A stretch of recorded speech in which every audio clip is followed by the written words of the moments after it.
저기 저 Embassy of the Republic of Korea Consular Section 저 팻말이 떨어져 나가고 우리 한인의 간판이 붙어야 됩니다. 저게. 그런 교민들이 모여 있는 장소로 땅을 다시 교민들한테 이제 돌려 줘야 되지 않겠느냐. 오히려 얘기를 하면은 안 믿는 사람이 있습니다. 그 정도예요. 도대체 무슨 일이 생긴 걸까? 인도네시아 교민 사유를 뒤흔든 사건이건만 아직 해결의 실마리조차 찾지 못하고 있다. 이 문제로 동분서주하는 송재선 씨. 그를 붕괴하게 만든 이 사건의 전말은 무엇일까?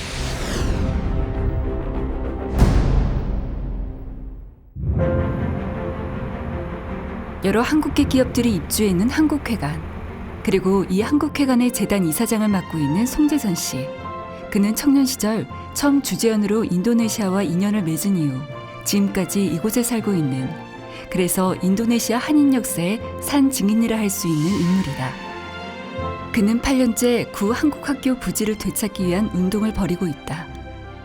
교민들을 상대로 서명 운동도 하고 이래 전말을 알리고자 힘쓰는데, 코리아센터 현관에서 앞을 바라보면 참 대한민국이 유능한 참 우리 자랑스러운 대한민국이 있었습니다.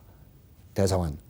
오른쪽을 보면은 한인들의 쉼터에 영사동 별관 팻말이 붙어 있습니다. 저 팻말이 떨어져 나가고 한인회관이라고 팻말이 붙을 날을 기다리고 있습니다. 제가 그랬어요. 옛날에 대한민국이 힘들 때 대한민국의 기증원 땅이 이제 무려 3,500만 불 시가를 하고 있는데 어떻게 이 땅마저 그렇게 뺏어가느냐.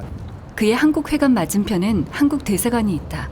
대한민국 정부에다 기증한 땅입니다. 저게 3,830스퀘어미터. 문제의 땅을 살펴보자. 자카르타의 잘랑가토 스푸르토에 있는 이 부지엔 한국 대사관과 한국회관, 그리고 문제의 대사관 별관 영사동이 한데 모여 있다. 이 영사동은 구 한국학교 건물을 헐고 최근에 지은 건물인데 이게 문제가 되었다. 왜 이 문제가 발생하게 되었을까? 송 이사장은 이 일에 직접 참여한 당사자로서 많은 자료를 보유하고 있다. 이 자료 중 1978년 이재설 대사가 대통령에게 보낸 보고서 사본을 보면 13개 민간 회사가 모금해 이 부지를 사들였고 그중 현 대사관 부지를 정부에 기증했다고 한다. 그리고 다시 한국학교 설립을 위한 새로운 모금 운동이 시작된다.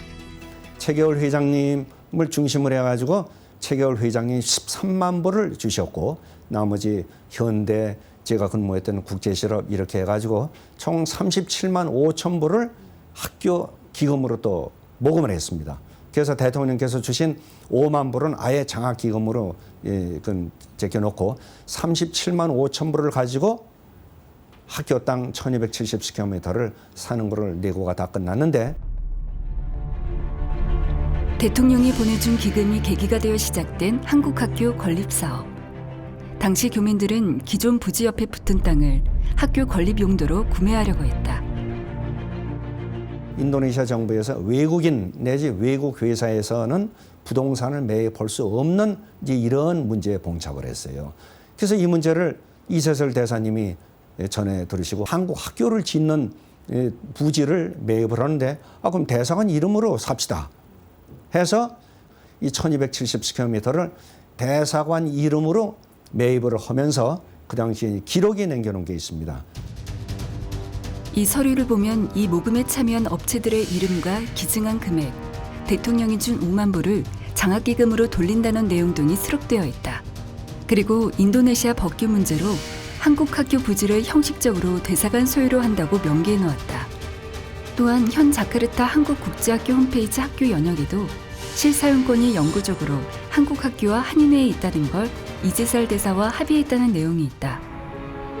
하지만 대사관 측은 갑자기 이 땅의 소유권을 주장하더니 옛 한국학교 건물을 헐고 영사동 건물을 지었다.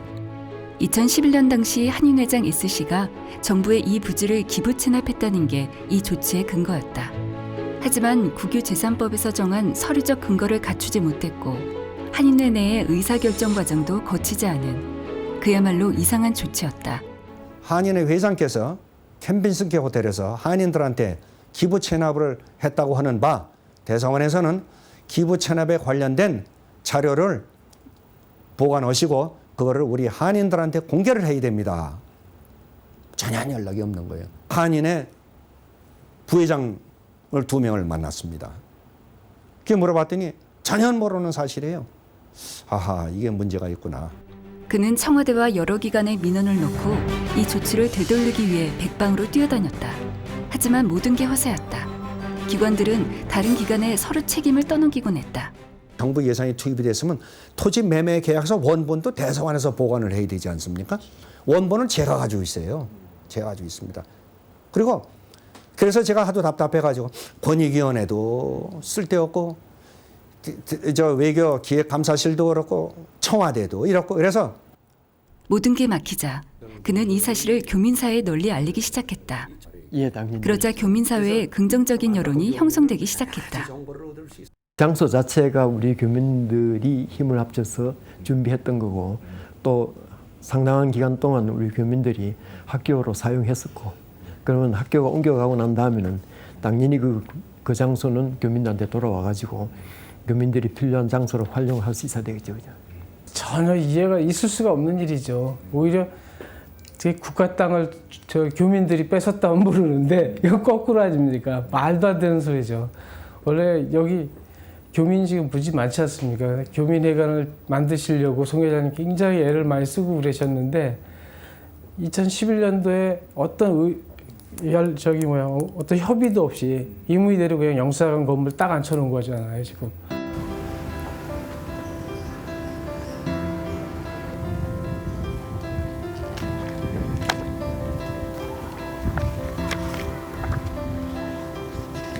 이 울타리로서는 아주 참 이게 좋은 재료예요.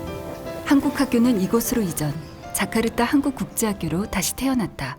대사관에서는 이 한국학교가 허가도 없이 지금까지 왔기 때문에 빨리 허가를 받고 다른 장소로 이사를 가야지 도저히 있을 수가 없기 때문에 정말 이거를 간곡히 말씀을 공지사항으로 말씀드립니다. 그랬더니 이제 학교를 폐교를 하든지 아니면 학교가 다른 데로 가야든지 하는 이 이제 말에 그냥 모든 우리 참석한 한인들이 깜짝을 놀란 거예요.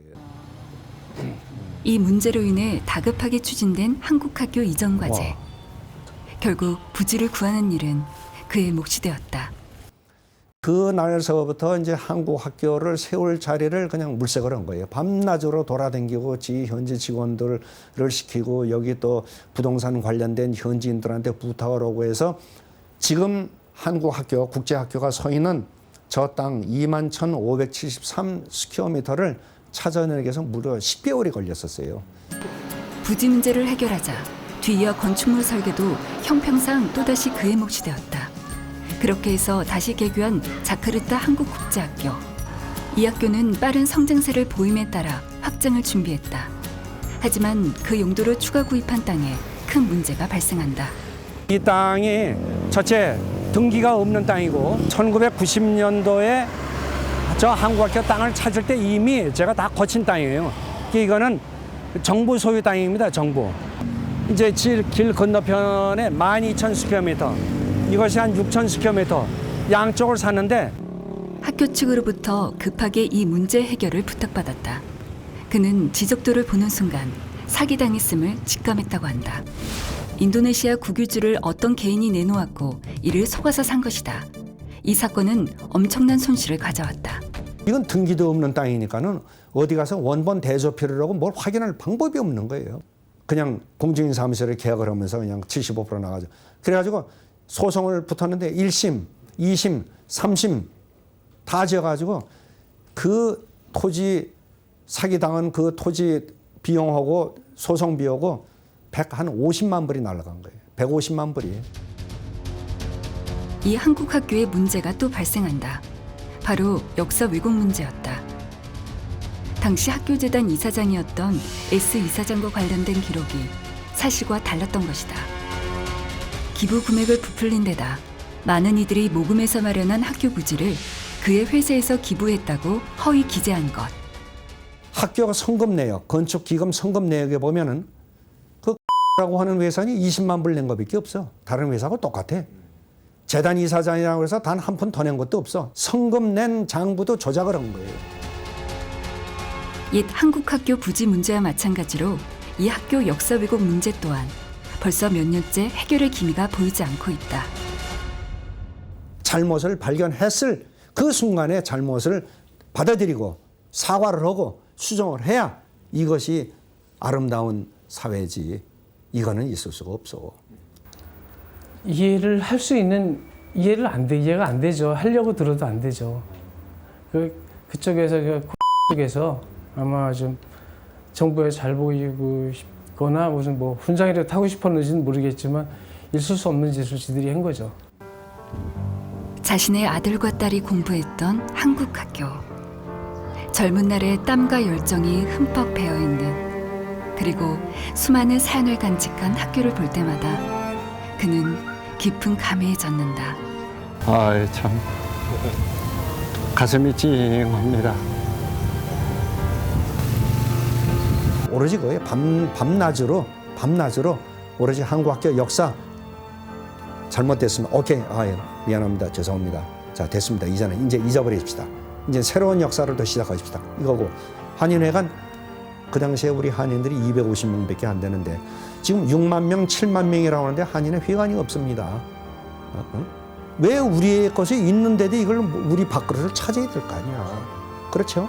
뺏는 게 아니고 찾는 거예요, 찾는 거. 그의 바람은 이 문제들을 해결하고 화해의 길을 걷는 것이다.